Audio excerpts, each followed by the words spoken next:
Okay, let's talk a few minutes about reference frames or coordinate systems. Inside of MUS, we can establish our own reference frame. The icon is located here, second left to right on the top row. And I'll bring this into position. And there's really two types of reference frames we can create. We can tell it to use the world reference frame, which would be the home position of the Microscribe as it's homed, or what's more commonly used is a custom reference frame. So utilizing the custom reference frame, we're going to supply a point or position for the origin, the X, and the Y directions. Before we start, let's talk about the help menu just a bit, because it's got a lot of good information about reference frames inside of the help menu.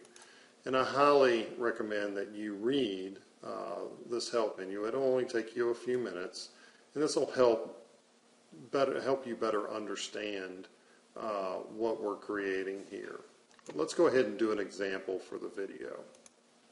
So we're going to create a custom reference frame, and the three pieces of information we need to know are the origin, the X direction, and the Y direction. Slide this over just a bit so you can see my camera view. And on a piece of notebook paper, I have drawn out just a simple coordinate system. The intersection of the X, Y, and the Y line will be 0, 0, 0. So if this is the intersection and we go from left to right, for X, this would be X positive. And again, if we go perpendicular to X positive in this direction, this would be Y positive. And based on a Cartesian coordinate system, if we have X positive and Y positive in these directions, then Z positive will come straight up off the desktop, which will establish Z positive. So let's go ahead and digitize these points. So we'll bring our Microscribe into place, and I'm going to use the hand switch to go ahead and take a point. So I'll place my probe at 0, 0, 0, take a point. We get the green checkbox there on our software. Let's go ahead over here in the Y direction, and we'll take another point. And let's go in the the Y positive direction. We'll take the third point. So now we've established those 3 points. We'll go ahead and say OK. Now let's see how they apply to the real world or a piece of software. So let's bring in an Excel spreadsheet. Now I've already set up the MUS software so that it'll run with the string command for Excel.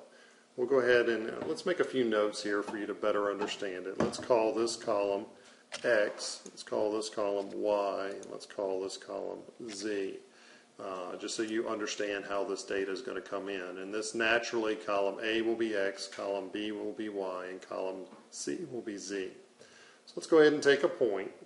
So we'll bring the Microscribe back into that position. Take the point. Let's go ahead and take an X positive position. And let's go ahead and take a Y positive position. So now we can look at the data a little bit. And bear in mind that I'm digitizing a piece of paper, so these measurements aren't going to be perfect. They're really just for an example. So if we look at our first measurement, which was here at 0, 0, 0, we can see that relatively it is 0, 0, and 0 to a certain extent. All right, let's look at the second measurement, which was the X. Notice that X increased significantly and Y stayed relatively the same. So if we go to our Y measurement now, we can see that X stayed relatively the same to the 0, but Y increased significantly. So this is a good example of creating the custom coordinate and having it report properly inside of an Excel spreadsheet. Now again, I clarify, these measurements aren't perfect, but keep in mind I'm just digitizing a piece of paper that's moving slightly. So, thank you.